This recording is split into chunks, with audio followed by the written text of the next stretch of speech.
And welcome to Transform Your Relationships. I'm Laura Rubinstein here with the amazing and wonderful Dr. Rhoberta Shaler. Hi, Roberta. Hello, amazing and wonderful Laura Rubinstein. Well, Here we're we are excited. again. Yeah, it's exciting. Big topic today. Big topic, but subtle. This world of emotional abuse and domestic violence, and what is it? What isn't it? And how can we recognize it? I had an epiphany a long time ago when I was in a relationship, and it was a long-term relationship. And then when it was ending, there was some dialogue going on, and all of a sudden I had this, oh my God, I now know what it is like to be a kid who's been abused. And I just was like, emotionally, I was like, Mm-hmm. wow, like the whole relationship flashed in front of my mind. Not that the whole relationship was that way, but certain parts of it were. And I was like, that's why I'm feeling that way.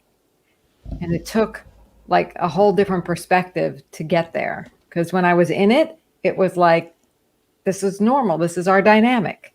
Mm-hmm. Well, that's the problem. If you, it becomes familiar. And when it becomes familiar, we don't see these. And so they disappear into it. And it starts with verbal abuse. And verbal abuse subtly increases sometimes. So it's, I think, oh, we're fighting a little more, we're doing a little more name calling, we're doing all of this, but we don't realize that we're slowly sliding into a verbal abuse.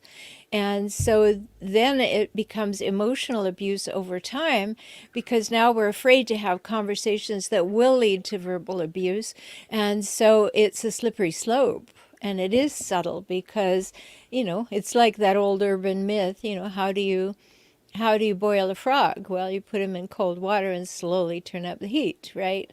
So that's an important thing to notice, because I just did a video recently in a podcast on recognize when it's verbal abuse, because you need to know where it is that it's slid over, right? I was just going to ask, like, when do you know if somebody's just being angry versus abusive? And yeah. Well, frequency is usually the telltale sign, right? If they are usually starting to respond to you with, eye rolling and I don't want to hear from you and you're so stupid and why would you bring that up? These are repeated signs of verbal abuse. They are not interested in you. They're not giving you equal airtime. There isn't equality, reciprocity, and mutuality. And so you do have to wake up and smell the herbal tea at that moment and say, this is actually becoming abusive. And Right. many times, Laura, we're afraid to call something abusive because, oh, that sounds so awful. And it is awful. And you need to recognize that, don't justify, don't enable. Here's my definition of emotional abuse. And I've been writing very, very clear definitions that are mine about various things recently. And emotional abuse in my books is controlling another person by criticizing, embarrassing, manipulating, shaming, blaming, discounting, dismissing, depriving, or denying their rights, their needs, their wants, their thoughts, their feeling, and their equality. So when you start thinking about being criticized continuously, like you just can't do anything right, then you start to have to maybe wake up to the fact that, yeah, I don't seem to be able to do anything right anymore. Now it's become abusive. We've gotten into a pattern. And of course, we want to be self-reflective. Am I feeling like I'm doing things right? Have I changed? Has anything changed from my end? And then when we're clear that we've done our part in it, then we look at the other person's part in it. Mhm. And that, if that is continuing and you ask them to stop or you ask them to explain and they're not interested in doing that, that then it becomes abusive. Mm. And it very much feels like disrespect. It feels like there's no respect in this relationship going on. And is that one of the signs to look for? Like, let's talk about the signs not to ignore.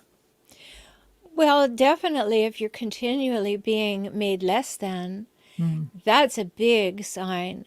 If we're moving into someone using what I call slob words against you, that's a sign. If someone doesn't want to look you in the eye and they speak to you as though you're their child, that's a sign. You know, people will be criticizing frequently and degrading or demeaning you, by their nonverbals and their words. So, maybe they're rolling their eyes. And when that's happening and they're saying, oh, again, they're saying, I don't have time to talk to you. I'm not interested in you. I am dismissing you. And that is emotional abuse. If we're in a tight relationship with someone, with a parent or a partner, a sibling, or one of our adult children, you need to be on it if you're beginning to feel that the relationship is wrongfully strained and causing you anxiety. Yes, anxiety. You feel like you can't do anything right. You can't You're speak up. you're on If eggshells. And that's a really poor way to get exercise, as I've said earlier. Really is, because you need to be comfortable in a relationship. Safe in a relationship might even be a better word, because it won't always be comfortable, but safe. And that's where equality, mutuality, and reciprocity come in. That should be your person. That should be a safe person. And if they're no longer safe, then you need to really, really notice what's going on. Yep. You know? It's a good question to ask yourself. Do I feel safe in this relationship? Emotionally safe. And that means that you're not afraid to speak. You're not afraid of backlash. You're not afraid of, and in Put every downs. put downs, be mean reactions. I mean, there may be reactions you don't want, but are they mean, demeaning, disrespectful, hurtful, angry, Yeah. Harsh. and harsh? And people will lash out here and there. That doesn't mean they're abusive. It means they're upset. They something's going on with them. But if it's repetitive, is what I'm hearing. If it's a pattern, then it's abusive. And if they're not responsive to you saying, "Whoa," like that really hurt, right? If you don't even feel like you could say that without any backlash. Right. And if you say that really hurt and they say you're too sensitive, woo, big red flag. That's like another slap. Yeah. Like, let's Because pile it on. yeah, they're saying, everything's wrong with you and everything's right with me. I'm not going to spend any time with you. I am not going to pay any attention to your feelings. And that's something that you really have to notice, and you don't want to notice in most cases, because you keep wanting to believe it's going to be better, and you're going to turn yourself into a pretzel, or maybe worse, a doormat, and you keep thinking it's going to get better, it's going to get better. All I have to do is make myself smaller, or move over this way, or crouch down a little, or bend myself into some shape, and then I'll avoid those things and it'll be better. But we shouldn't have to do that in a primary relationship in our life. And I know it's particularly difficult, Laura. I get many people, clients, who come and say, my son or daughter married a hijackal, and now we don't see the grandchildren. What do we do? And you can see the verbal and emotional abuse that is occurring. And it's a slow, slow process to find inroads into that. And yet I tell them, you can't put up with it. Like, they don't get to call the shots and demean you. They can say who can see their children and who can come to their home, of course. That's the right of a homeowner. But if they're withholding the children from you and discounting and diminishing you, and creating an emotionally abusive relationship, then we have to notice that that comes with a lot of spin-off. It comes with a lot of pain. And that may be an adult child who's like that. It may be a parent that was always like that. And you're just waking up to the fact that you were emotionally abused by a parent. And oh, I have also attracted emotionally abusive partners because it seemed so familiar. Right. And that's natural. And then I think in terms of the signs not to ignore, I think a lot of people who are attracted in those often make excuses for. They have a lot of compassion because the person who's the abusing person is always, they're always in some sort of tragedy, or it's, they have to garner your sympathies, right? And so you have no right because they have such a hard life, or, they're never getting their needs met, or whatever it is. But then the pattern becomes the person in the being abused is overly compassionate towards them. Yeah, absolutely, because you have lots of wiggle room for your partner or the person that you love. And so as a healthy person, you say, "Oh, they're having a bad day." But then again, we have slippage, Laura, and it slips into enabling. And with the new definitions that I've written, I'll share that one with you because it's so pertinent to what you just said. Enabling is when you usually step in to fix or solve or excuse or rationalize or justify or make the consequences go away for the poor choices of others. And if there are no consequences to their speaking to you like that, they'll continue and escalate in most cases. Right. So if you don't speak up, you're enabling them. Right. You know that phrase, you're 100% responsible for teaching people how to treat you. And if you don't speak up and say, ouch, that hurts, as you said earlier, and then find that they don't care that it hurt, then you have to do something with that "I don't care that it hurt" response. You have to believe it to start with, and you don't want to believe it. Right. So you have to get your head around that. And that comes back to being able to say, "That's abusive," because that's tough talk. Right? That's abusive. And I am experiencing verbal abuse right now, and that's not okay with me. And if you find that it's been okay with you for a while and you just say, "Wow, yeah, that's abusive and it isn't okay with me," then you have to learn to speak up and know that there have to be consequences to it. Right. And we have Michael chiming in here. He says, empathy sometimes clouds your judgment. Absolutely. And that's why he says he developed an app called Recite to document things like abuse. So that's great, Michael. Thank you. And thank you for watching us today. Yeah, it definitely comes from different disorders. You specialize in that. He talks about one in his comments there, but we definitely want to know, what is the difference between someone who is just being a jerk and someone who's actually an abuser or narcissist? Yeah, just a note, Michael, contact me. I'd like to know more about what you're up to. Yeah, I'm asked that question so frequently. How do I know if somebody's just being a jerk, or are they actually exhibiting hijackal traits? Because I don't know if they're a narcissist. I can't tell you if they're a narcissist. I don't know them, but I can tell you that they may be exhibiting narcissistic traits as opposed to just being a jerk. But again, it comes down to frequency. Every now and again, we're a jerk, right? Every now and again, we're stressed, We we're have our bad troubled. days. Yeah, our bad moments. Let's not make it the whole day. Okay, we'll give you that. And so we kind of give a jerky offhand, maybe smart-ass remark. And so those are jerks. But people who do it all the time, they have a problem.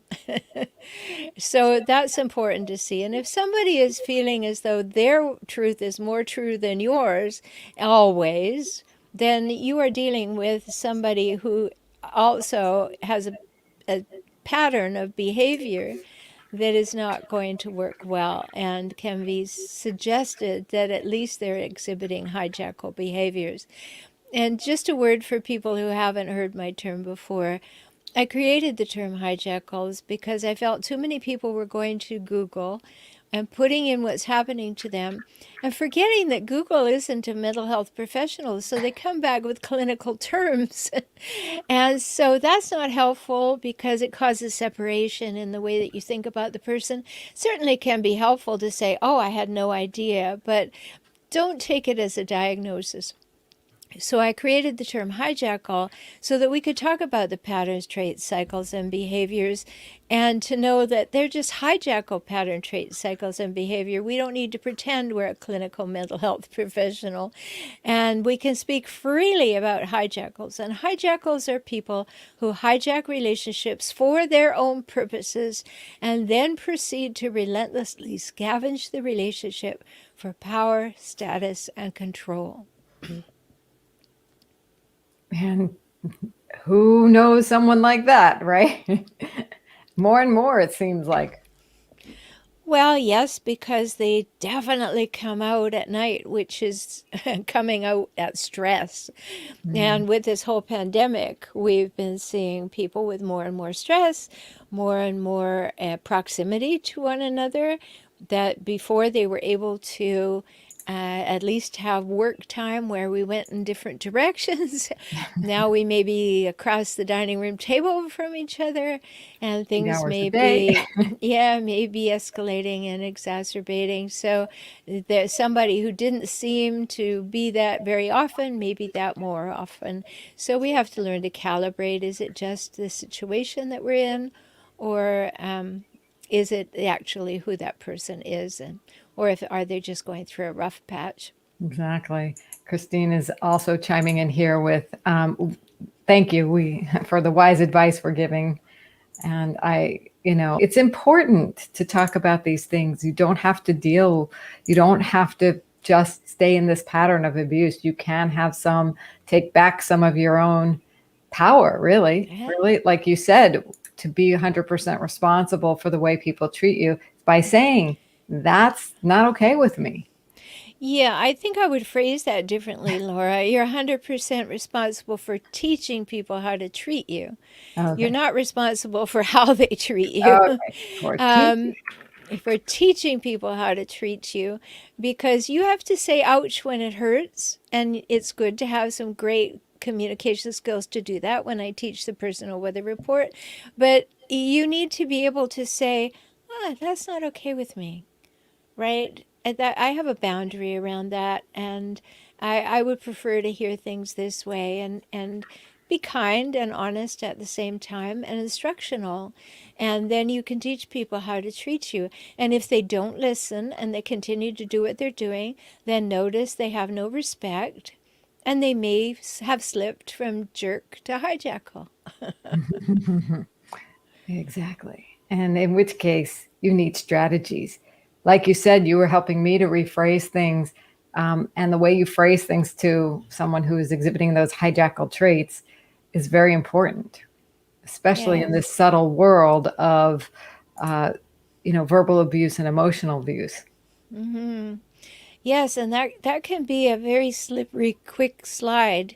It may be a long, slow slide over time, but I have had people I mentioned before on the show, I think, where they married what they thought was a loving, loving, wonderful person, and she was left after the reception. She was dropped at the hotel, and she didn't see the guy for 5 days.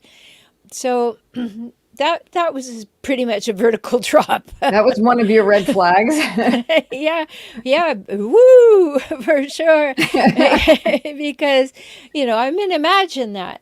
You're all lovey dovey, everything is wonderful, everything is perfect, you're having a wedding, you go through the whole thing, and then you're dropped at the door of the hotel and he doesn't come back for 5 days. That was something. That's a really big, like, neon red flashing screen. And it's sad because, like we talked about, we have empathy. We look to understand first. And, those of us who have that empathy tendency, and then all of a sudden we're in this pattern. They give us an excuse. They give us a rationale. We say, oh, okay. And we understand what trauma they were going through or whatever it was that they gave us as their story, right? And then we're in this pattern. We just nailed it, right? Now, how do we get out of it? It's like, how do we start taking back, or Well, acknowledging what works and what doesn't, perhaps. yes, and I mentioned the personal weather report. That's a strategy that I teach in my book Kaizen for Couples. And it's great, couple or no, it's a strategy that you use because you are the expert on you, and it's a strategy that allows you to own that. So you can say anything as long as you do not mention another human by name or pronoun. Like, I feel disrespected right now. I mean, that's a full sentence. You don't have to say you're being disrespectful. That sets up a conflict.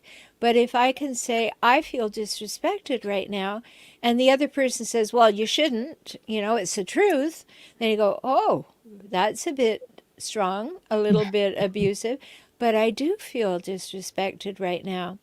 Well, what's wrong with you? Why don't you get a thicker skin? Oh, now we're in hijackal territory, right? That I'm not going to listen to you. I'm not going to care. I don't have any empathy for you. So you're feeling disrespected right now. That's your problem. They take no responsibility for the reciprocal nature of the relationship. So that's what you have to be looking out for, right? And then where do you go with that? Well, you got to make strategy decisions. Like, all right, I'm going to stick with the personal weather report every time. I'm going to say what's true for me. I'm going to say how I'm feeling. I'm going to say what I remember, and I'm not going to mention. Remember, you have the right to say what you think, feel, need, want, prefer, and remember, as long as you don't mention another human by name or pronoun. So you will stay in that.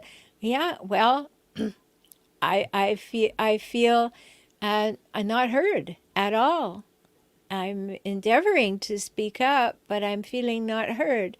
Now, yeah, there are people who say to me, "Oh, well, that still has the same effect on somebody."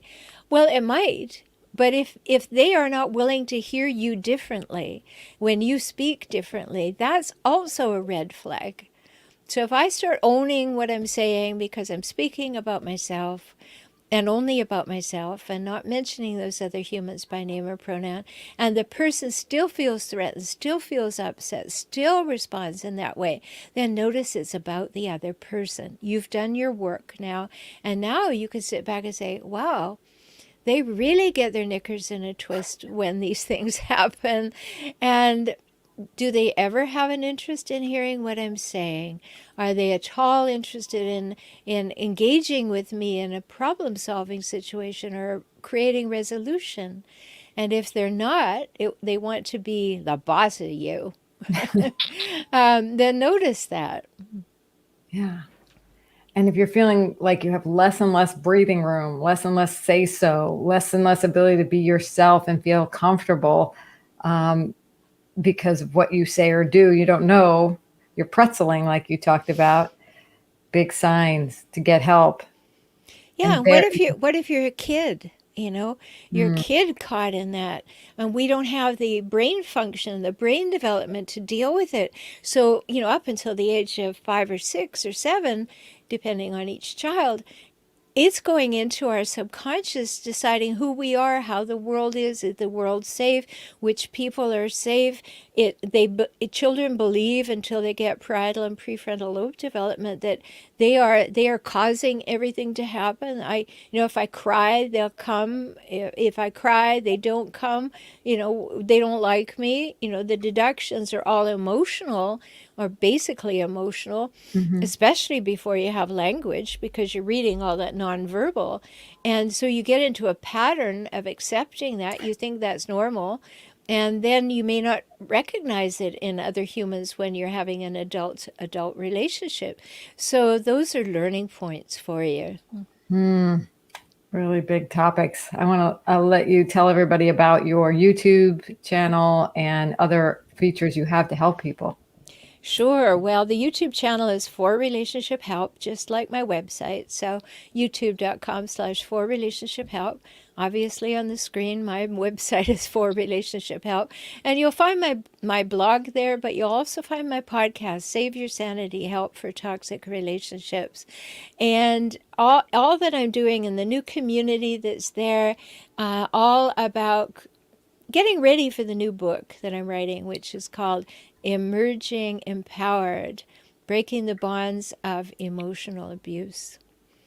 So needed right now. So needed. Not only is it needed, but the approach that you're talking about, the empowered approach, is something that I don't think most people in those situations even have a clue about, but they are desperately craving.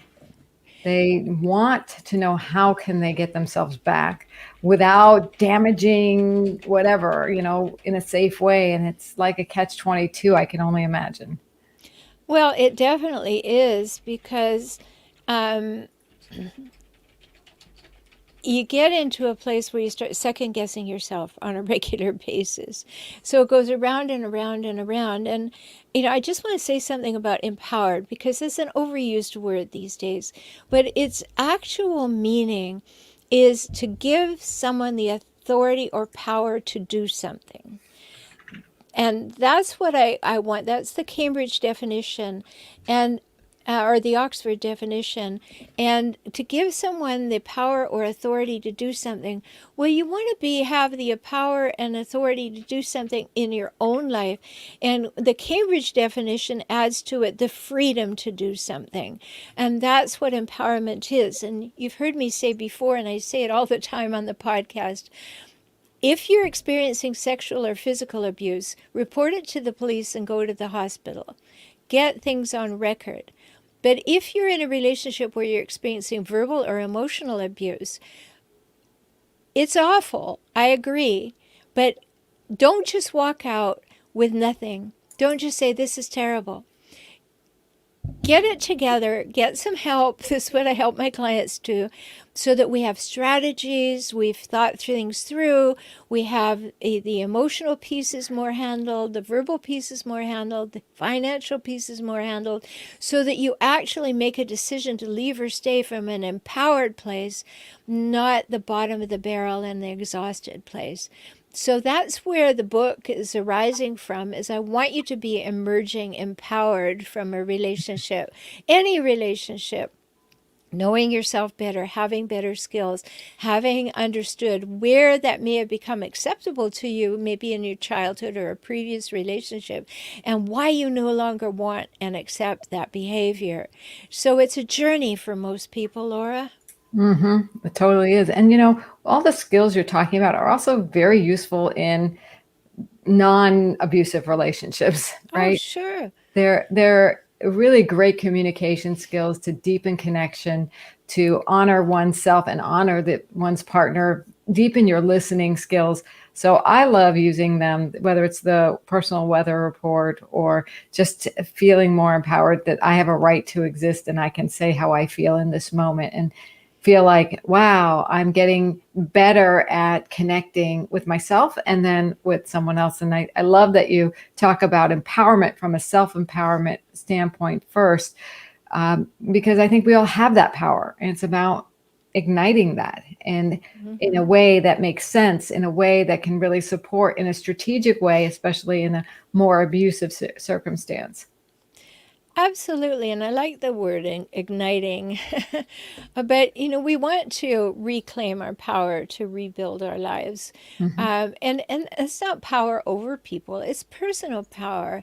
And, on my personal Facebook page, which most people don't go to, but anyway, on there I have a definition. And it says in the header, every moment we have the opportunity of choosing our thoughts, words, actions, relationships, and points of view. That's personal power. Amen. Hey, woman. Yeah. I'm So, nice. this, Let's so do this. yeah, so that's the personal power that I'm talking about. That's not power over anybody. It's just equality Reciprocity, and Mutuality. The 3 must-haves of a healthy adult relationship. And that's in episode 115 of the podcast. So if anybody hasn't heard me say that before, and Laura's really good about repeating it when we talk about this, go and listen to episode 115 of Save Your Sanity so you really understand. This is the absolute bedrock of healthy adult relationships. It's the lowest thing that has to be in place. And if it isn't there and we try to skip up and make nice and, put a little whipped cream on manure, we're going to have a problem. We must have equality, reciprocity, and mutuality. And if it isn't there, find out if there is willingness to have it be evolving. And if the person is not interested in it being that way, the relationship having those 3 things, then you need to be thinking, what am I going to do? If they're not interested in bringing those things, that absolute bedrock, most basic things, then that's not the relationship for you. Thanks for being the champion for great relationships and getting through the tough ones. So we will bring back another episode, another couple of weeks. It's always a great talk. I know Michael's going to reach out to you, and thanks, Christine, for being here and commenting and for Yes, the love thanks, and Christine. the love and the likes that we got today. So we know we're making a difference, right? Yes, and I think it accrues. It's cumulative. You learn a little bit, you do a little bit. Maybe you slip back a little bit, you move forward more. It's 2 steps forward, 1 step back, particularly when you're thinking about abuse and your part in it. So stick with us. We're always talking about something of interest that will help you empower yourself and transform your relationships. Bye for now. Bye bye.